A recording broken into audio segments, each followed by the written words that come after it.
Welcome to Inspire Her on the Achievement Channel, Nigeria's first and 100% motivational TV station, broadcasting from the School of Eloquence studio here in Ikoyi, Lagos. Inspire Her is a program designed to uplift women, spark meaningful conversations, and encourage us to live with courage, confidence, and authenticity. I'm your host, Onome Igugu, and with me today are two remarkable women. Ngozi Ochuba, a seasoned pharmacist, wellness advocate, and midlife reinvention coach who is passionate about empowering women to prioritize health, wholeness, and a life of purpose.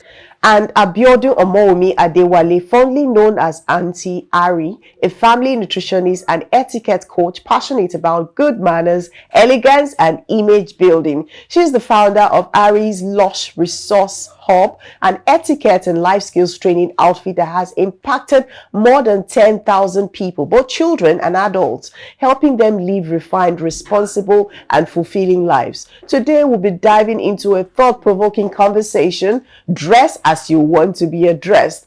Expression versus perception. We'll explore the fine lines between fashion as a form of confidence and the cultural judgments women face, how media and peers influence choices, and the deeper question, does true confidence come from our appearance or from within? It promises to be an engaging, real, and inspiring conversation. Clothes do more than they cover us. They speak when we enter a room. And today, Madam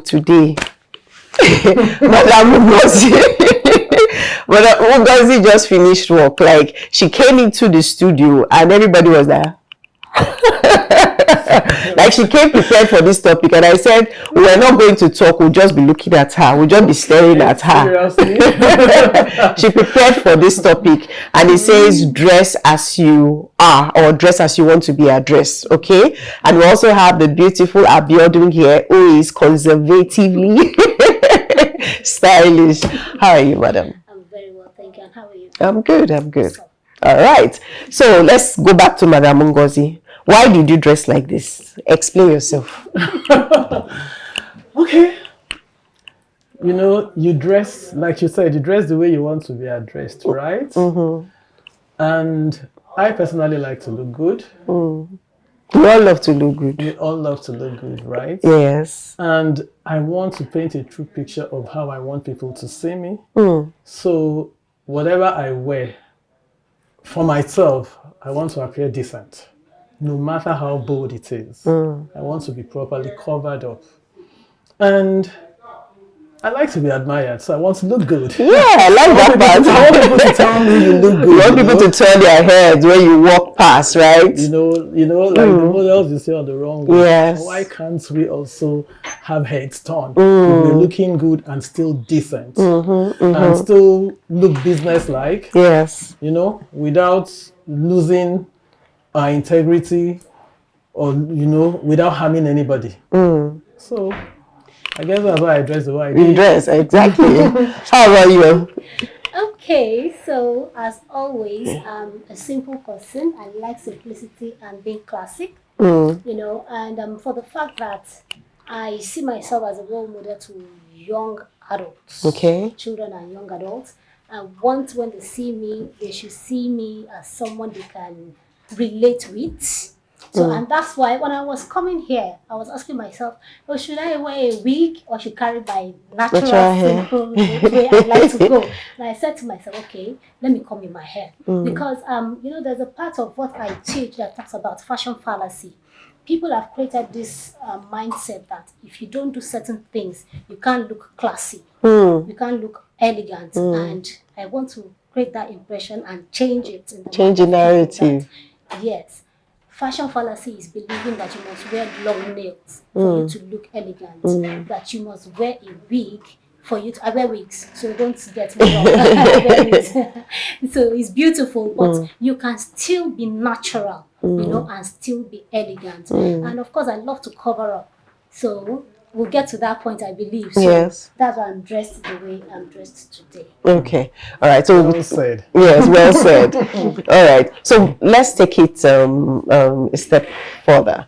Why do you think people judge women's outfits, unlike the opposite sex, which is the male?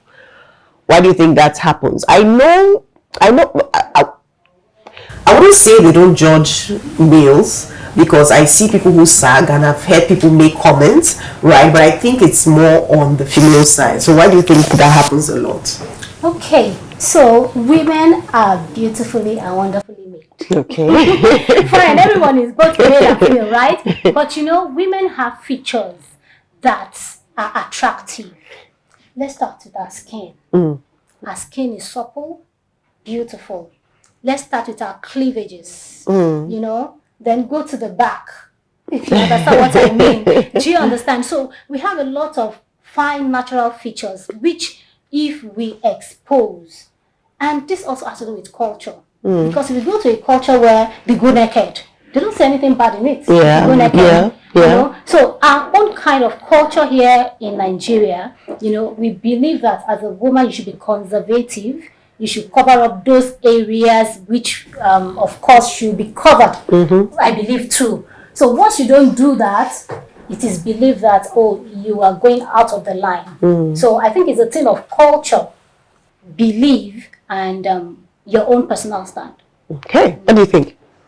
Yeah, in addition to what she said, our society somehow tries to stereotype, you know, judge women's dress, and let's put it that way, because society believes that women traditionally have been prepared for marriage. They have been prepared to be under a woman, submit to a man, I mean. And a woman shouldn't be so loud.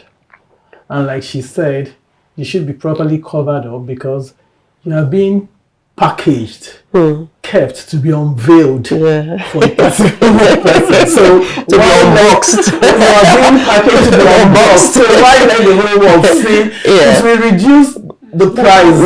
It will reduce the premium, the price attached to you. So that is how it has always been, you know, in the good old days.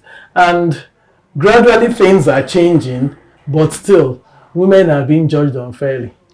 Because when you compare to how women are measured in dressing against the men, you find out that women get more attention, and they are judged even more. But do you think that women have brought this on themselves? Because in recent times we have seen celebrities, we have seen so many pictures, videos, content in the media space that has sparked this conversation about indecent exposure. So my question now is, do you think that the media, celebrities have actually shaped the way we dress? Absolutely. We can't rule out that fact. Because we all go on social media, be it Instagram, TikTok, and the rest. That's why we copy styles. So. Yeah, I'm telling you. So the moment you need a style, so a lot of time, let me come personally now. When I pick a style online, I have to make adjustments. Do you understand? To suit your personal style. Yes. So now think about the young ones. When they see these people, they just feel that, oh, that is the way the environment is expected to be. That is the way I'm expected to dress. Okay?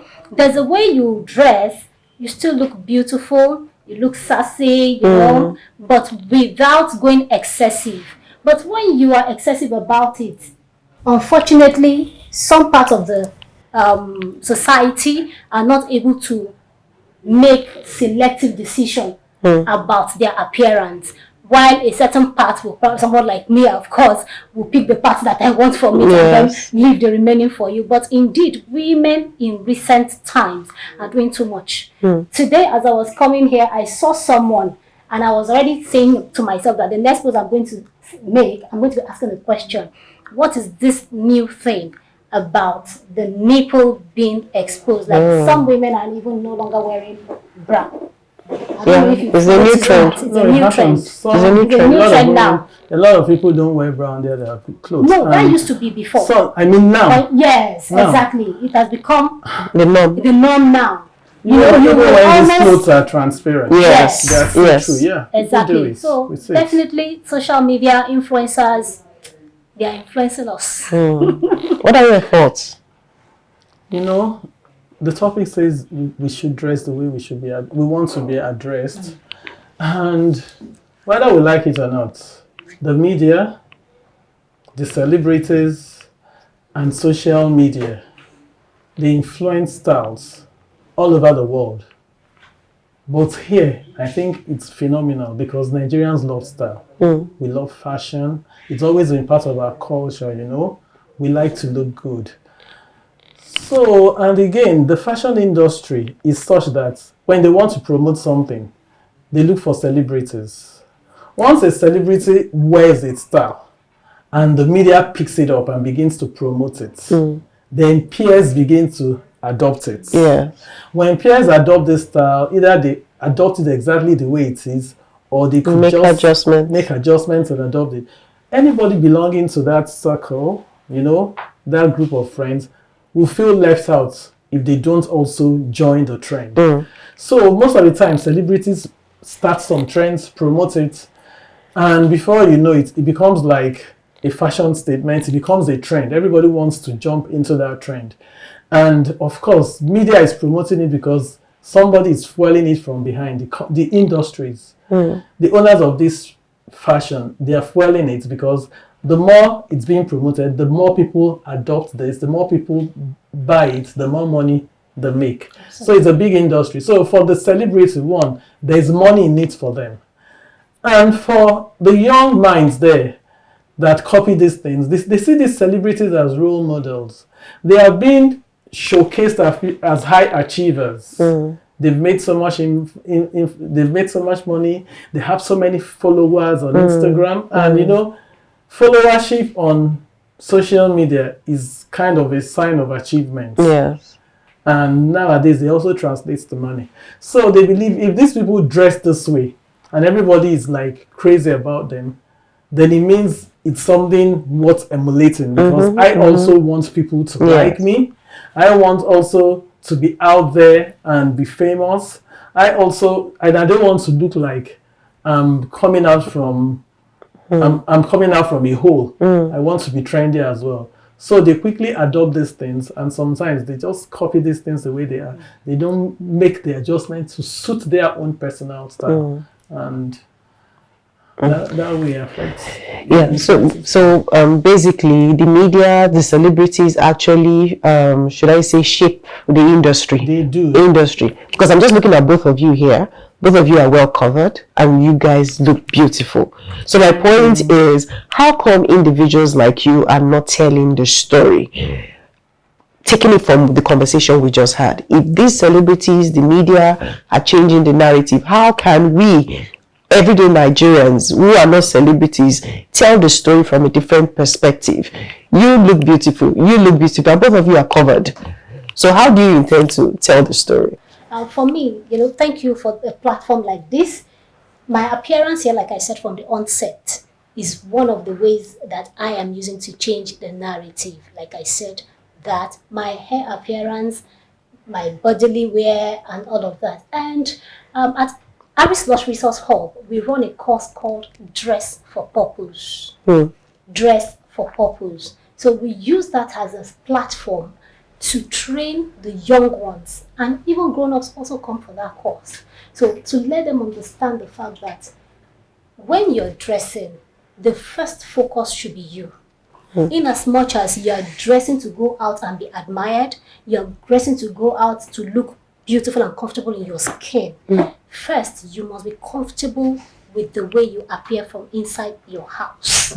And you know, that word comfortable is a relative word, because like I said the other time, for someone who grew up in an environment where they are not covered, yes, that's comfortable for them. That's comfortable for them. Yes. So exactly. Yes. So you need to start letting them realize that this way is not the proper way. And I'm choosing that word. I didn't say it's not the right way. Carefully. Yes, carefully. It's not the proper way. Okay? You need to come back and look at what identity do you want to create for yourself. So we're using that platform of Dress for Purpose to pass the message.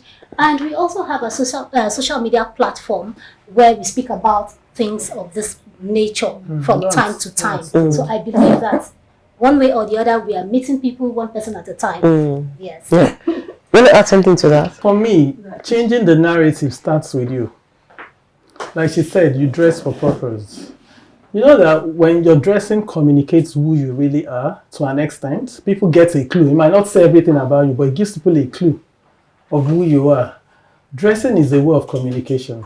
Once you walk into a room, like you said, people already look you and people already build a perception of who they think you are just by looking at the way you dress. So your dressing is a non-verbal communication. So when you dress, what exactly do you want people, how do you want people to see you? Because when you dress, you are indirectly telling people, this is me, this is the kind of person I am, this is what I want to be, this is how I like to fit in, and you are saying a lot without having said anything. So if you want to sell a narrative of the kind of person you are, then you must dress for that purpose. So if you decide to dress carelessly, okay, if you look at the book of Proverbs of the Bible, we're Christians, there's a place that they described the garments, they said, and she was dressed with the garments of a harlot. So that means that your dressing can make people, associate you with a particular type of of person, yes, or a particular type of business, or a particular type of career, or a personality. It says a lot about your personality. If I come in here carrying a very expensive bag, you would think I'm somebody that is very influential, or probably very wealthy. So your dressing says a lot of message. So nowadays, I know there's a lot of culture shift, and people taking everything they say on social media. These people we copy. They are celebrities, right? They are either movie stars or they are musicians. So if they are on stage selling their trade and dressed in a particular way, you that is a banker, what business do you have dressing like? Or if you're aspiring to be a CEO of a bank, what business do you have copying that style exactly? You understand? Okay, let me give an example. My mom was telling me, I didn't know, she was telling me this 2 days ago, my son just got a job and he got a very good one. So she said she noticed that after his youth service, he started twisting his hair, what do you call it, dread, right? Yeah. And he was applying for jobs. My mom was telling me this 2 days ago when he got the job. And she said she called him one day and said, you see this hair you are doing? And I know the kind of job you're looking for. Once you enter into the room where the panel is seated, they already judged you before you speak anything. So I want to advise you, go and cut off this nonsense. And you say you want to be a CEO one day and dress the way those CEOs you admire. Those CEOs you say you admire, just dress like them and go for those interviews. And he obeyed and did that. My mom said, have you seen? If you had gone for that interview, they would let you come in, waste your time, and you go and they laugh at you. Yes. So your dressing says a lot about you. Interesting. But what about individuals who grew up that way? So from the onset, this is the only proper, decent dressing they have known. So for some of us, we see it as indecent because we were not brought up that way. For them, it is decent because that's the only thing they have known all their lives. For people like that, how do we begin to change the narrative? Because that's what they know. That's their truth. Okay, I think I've addressed that in the passing when I was talking about not saying it's not right. Okay. It's not proper. Because that is what they are familiar with. That is what they grew up saying. Okay. So they need someone to educate them and let them understand that, see, what kind of person are you trying to project? Because, just like what you cited in the Bible, this person is not a war, but the way the person is dressed, I'm sorry, it's questionable. That's the thing. It's questionable. I'm sure you've walked past a woman and you are asking yourself, this woman looks matured. She's probably working with a child. And you're asking, how do you expect this child to dress if the mother is this dressed? Do you understand? Yeah. So I want to say that how we can start changing the narrative to really feel the impact nationally is from the home. So when you're raising your children as a mother, who are you raising them to be?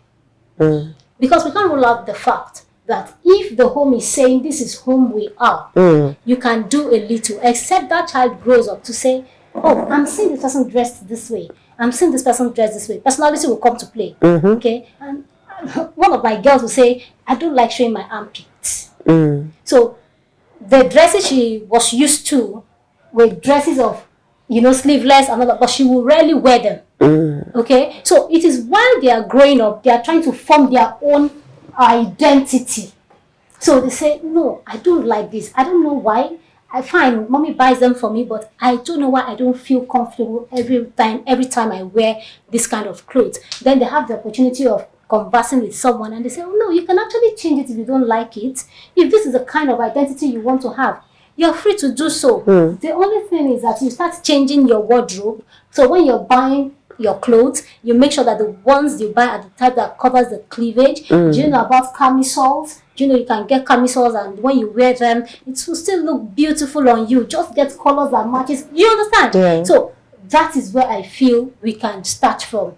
That is where I feel we can. And like I said already, some people come for that course dress for purpose. Adults, grown-up women. People don't understand. All of these things also boils down some way, somehow, down to self-esteem too. Self-esteem. We talk about pressure of the social media, wanting to belong, until you are able to say for yourself, this is what I want. This is me. This is who I want to. Yeah, this is who I am. This is who I want to be. This is who I want to be seen to be. Until we get to that point, then there's a little you can do. Until we get to that point, until you are able to have a conversation with someone and they now have that reality that, oh, wow. So this is actually the message I've been passing. Even in terms of our comportment, the way we sit down, when we stand up, we are passing the message and people don't know it. So when they come and you let them know the implication of the way they stand, the way they sit, they say, wow, really, I never knew. Information is power. So from there, they start changing it. So it's the same thing that has to do with appearance and dressing as far as I'm concerned. All right. So we'll go on a short break. When we come back, we'll take the conversation from here.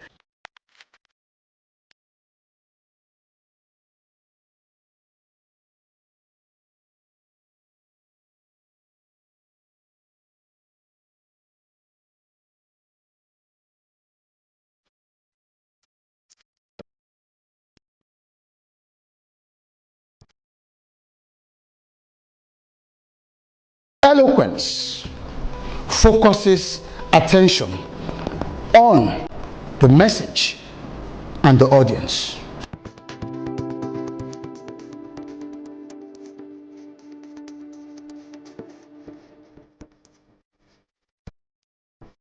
I found it very interesting, exciting, educative. It was very beneficial. Definitely would learn a lot, a whole lot. Thank you. The delivery was second to none.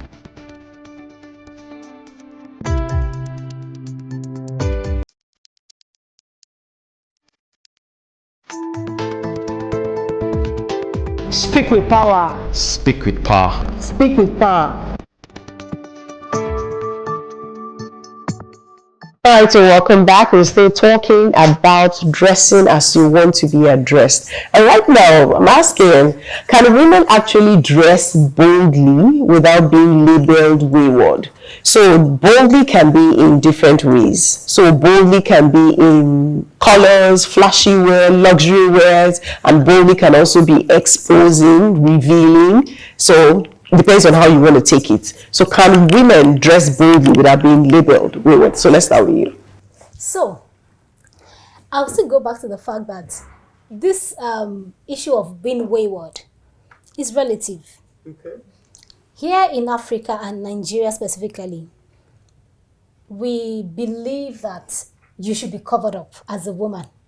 If you go to the Western world, during summer, you see a lady wearing pants and bra beside the beach. It's no big deal to them. You don't even see people trying to stare at them and all of that because they are used to that. In fact, you who are covered up at that time, you look like the odd one out because they are wondering, are you okay?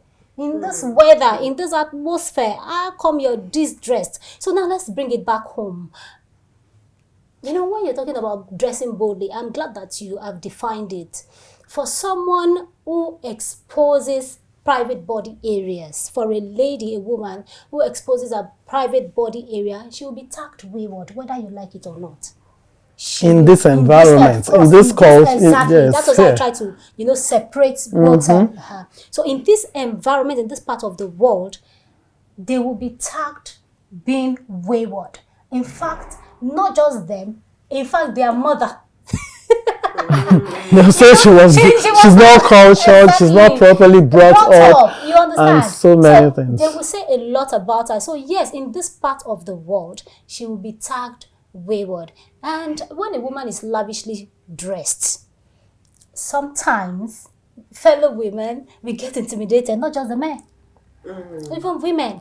I'm telling you, something happened while I was. And begin to say all sorts. Yes. They begin to gossip. I went somewhere before coming here, so I had intermittent breaks. The car was elsewhere. I needed to go pick the car, so I entered Marwa. And as soon as as far as I'm concerned, there's nothing special about my appearance. But somehow, as soon as I stepped into the Marwa, obviously these people are either sisters or something. I went in and I said, "Good morning."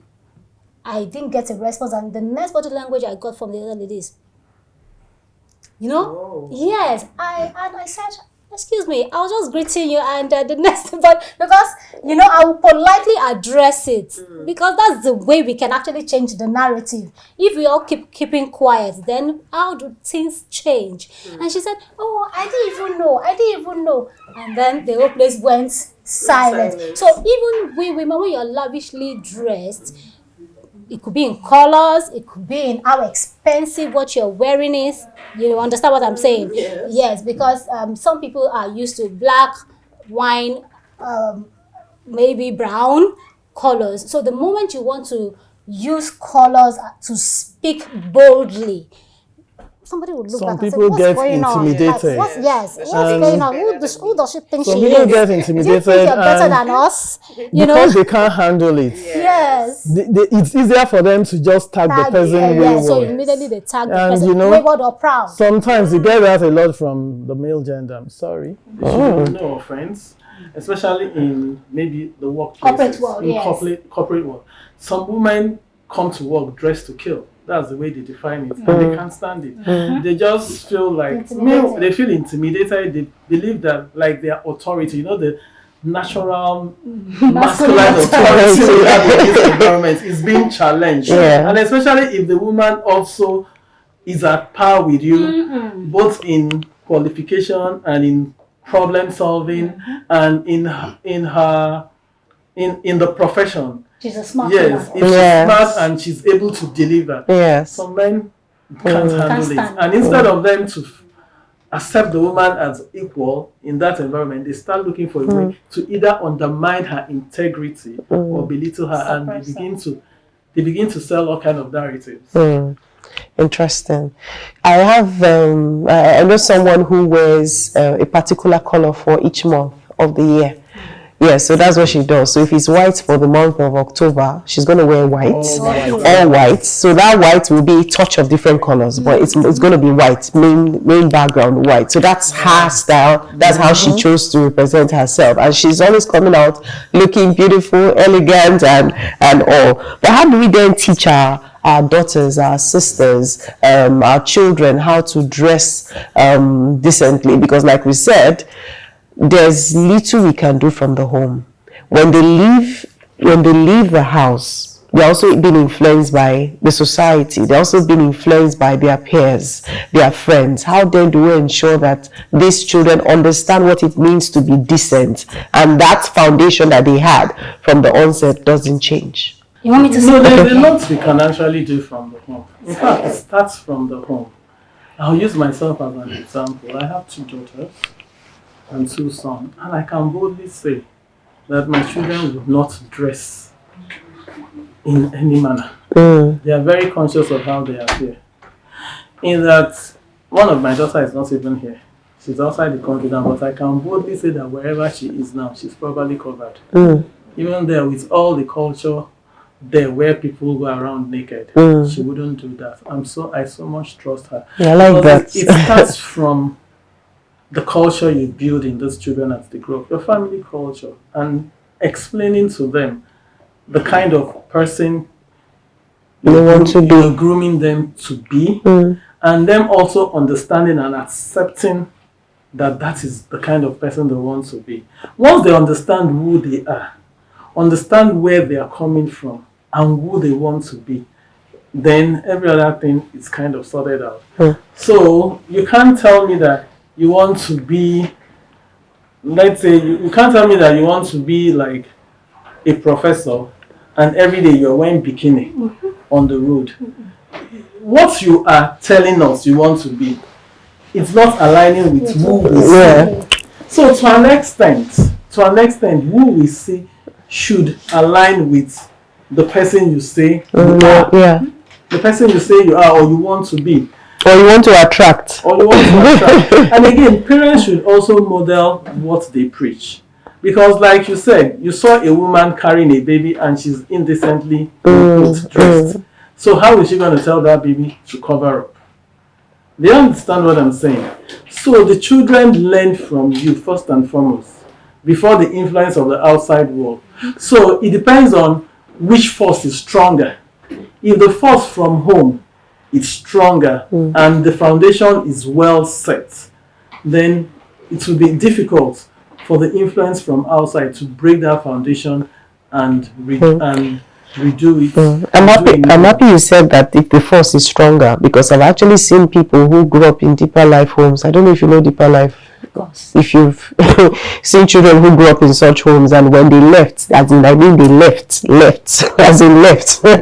So I'm happy you mentioned about the foundation being very strong, because if you look at someone who comes from that kind of home, I'm not sure someone will actually believe that they will change because of how they were grounded. Sorry, let me just say something here. Onome, you know, it's different from telling me, don't wear bomb shorts, don't wear sleeveless, don't wear spaghetti, and you're not telling me why. You know, some of these people are just authoritative.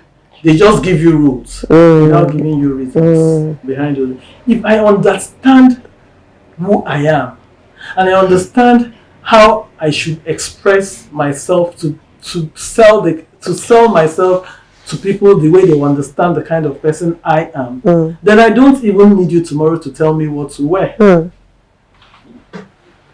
So that is where parents get you wrong. You don't just wake up and start telling you can't wear this. I forbid this in this house. When you can control them, fine. Out of fear, they will listen because they're under your roof. You're the one buying the clothes. What about when they leave? They're going to be buying their clothes. You won't be there anymore. So let them build the person, build the personality. And again, you know, there's a difference. The topic says, be dressed the way you want to be addressed. So if I want people to see me as a pharmacist, if you walk into a pharmacy store, for example, and you just see somebody wearing a lab coat, even if it's the cleaner, you walk straight to that person because that's the person that is dressed like the pharmacist. Do you understand? So if I want you to take me serious as a person of integrity, as a person of high moral standards, and that is the kind of person I desire to be, and that is the perception I want to push to the world, then of course I don't need somebody to tell me what to wear and what not to wear. So I become very intentional and very careful with the things I put on and the clothing I choose. All right. So as we wrap things up, what would be one principle you say to a young sister out there or a young woman who's listening to us and she doesn't know the way or direction to go?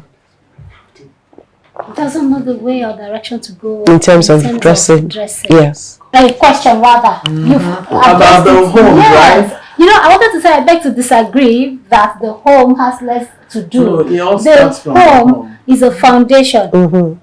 The home is a foundation to whatever a person will turn out to be. And so, if the home is weak, of course, the foundation will eventually crumble. If the foundation was weak from the onset. But if it is strong, it can't crumble. It can face challenges, you know. So you understand, the home is a foundation to the way a child eventually turns out. The home has a strong influence. Now, the thing is that a lot of time parents don't have conversation with their children. And I think I'll use this opportunity to tell parents that children are human beings too. Okay? Please listen to them. Let them express themselves. Don't just tell them, oh, don't wear that. Why am I not wearing that? And I like children of this generation for that. Ask a lot of questions. Daddy, why? You know, these are the questions that people of my days, thank God for my own parents, especially my dad, you know, you could have a conversation with him. So you need to sit down and let the children know why they shouldn't do this. And where are family values? You should sit down as a family and agree on values for your home. Yes, talking about right. integrity, honesty, talking about character, talking about appearance. You should have such conversations in your home. There should be an identity for your family, such that when a child of the Adewales move out, you should be able to say, where are you from? Oh, I'm from an Adewale. Really? Oh, in fact, I can see that. You understand? I can see that in you. It's so obvious. You know, apart from the semblance, the appearance, the Adewales, I know the way they do. So that should be ingrained in your family values. So now let's talk about a child who now goes out of such a... I wanted to say something else, please. Conversations about these influencers, their appearance. You're watching a movie probably together, or a skit or something like that. You just saw the way a lady is dressed. You can start a conversation, a debate in your home as regards that appearance. Talk about it. What do you think is wrong with this appearance? You will hear different views from your children. You will hear the ones that say, Mommy, she's beautifully dressed. In fact, I would love to do. Okay, no problem. Don't backlash them. Oh, really? Great. I like that. You, why did you say this? Okay, so why do you love this? After that, you come back and educate yourselves. Don't let it be just about you. Don't be the truth is that our times are different, and every day they are inundated with new styles. Yes. And this culture shift to the more you expose, the bolder you are. You know, it's out there. They see it every day. Social media, television, even the malls, everywhere. It's all over the place. And sometimes these children also, the pressure is there. They also want to express themselves. You know, they want to belong. They don't want to be labeled as maybe a cake or odd or weird. But when these conversations have been had at home, you know, you can also dress trendy like these people, but you choose how you put yourself together. That you still appear like very trendy, but you're properly covered up. And you're actually you're standing out. You're not just blending into the crowd. You stand out, and you stand out for good. You understand? And you know, I was just thinking about this in my mind at the time. I said, we know the way Ngozi Ochuba dresses. With her famous hair tie. Okay, can you now picture Ngozi Ochuba sitting on one of those tables where she's having conversations, wearing maybe a mini dress with her boobs exposed? It doesn't diminish what she has up there. But do you think the people on that table will still take her seriously? Won't that undermine the outcome of whatever negotiations that she's trying to make? So your dressing affects you a lot. The dressing affects the outcome. You know, you can walk into a place and you are already, a no has already been set. Because of your look. Meanwhile, you may not have much to offer, but your dressing can actually open doors for you. True. Okay, so a final statement for anyone who's listening out there. For me, my statement to anyone who is listening out there is that first, before you go out, think about how you feel in that dress first, then how people will perceive you, because whether we like it or not, we are dealing with human beings. You know, we are in Nigeria, we are not in the Western world. So think about the people you are going to appear before, how will they perceive you? It is very important, because you won't be achieving much if you say, oh, this is the way I like to appear. And then you go into a room for a negotiation and you end up getting a no. I'm sure you understand what I'm saying. So as much as you want to appear the way you love, appear for yourself, appear for the society, appear simple and classy if you so like, okay? But in all, let's also not forget the G factor. I'm a Christian, and what I always preach is decent dressing. What is decent to A might not be decent to B. However, please cover your cleavage, the back side, make sure it is covered, okay, your boobs, because sometimes you wear some attires and you have the extras popping out here. Please cover those areas. Your way up from the knee, please cover them. That's all for me. All right. And Ngozi, what do you have to say? Okay, my final word will be this. When you dress, apply the grandmother's rule. How would you, will you be comfortable if your grandmother walks in there and see you dressed that way? You can also apply the mirror look, which says, if your dressing is a distraction, if you look at yourself in the mirror and you perceive that wherever you're going to, the attention will be on you and not what you have to say or what you have to do, then that means there's something not so right about the dressing. Interesting. It should be a distraction. If your dressing is going to be a distraction, then it might not be the proper dressing for that situation. All right. Thank you so much. Thank you for having us again. A heartfelt thank you to my meaningful, insightful co-hosts, Ngozi and Abiodun, for their wisdom and perspective. And to you, our viewers, thank you for joining the conversation. Remember, while society may always have an opinion, the most powerful statement a woman can make is to live with confidence, purpose, and grace. Let's continue this important conversation by following us on all our social media platforms at Achievement Channel on Instagram, Facebook, X, and YouTube for more inspiring content and updates. Use the hashtag #WeSeePossibilities and share your thoughts with us. Until next time, keep shining, stay confident. Bye-bye. My name is Onome Igugu. Stay tuned to Achievement Channels for more positive information. My name is Aunty. Please keep watching the Achievement Channel. Tune in, support them, like, subscribe. Yes, Achievement Channel. Thank you.